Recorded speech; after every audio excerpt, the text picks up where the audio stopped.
Hey guys! For today's video, I will show you how to add link to TikTok bio. This is quick and simple, so just follow me. First, open the TikTok app and make sure to update it. After that, go to your profile, and here on the page of your profile, click Edit Profile. After that, you see some options.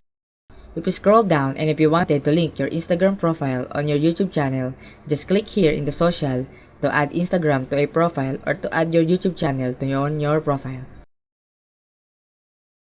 If you would like to add a link to something else on your TikTok profile, simply click on the bio option and paste the link into the designated box.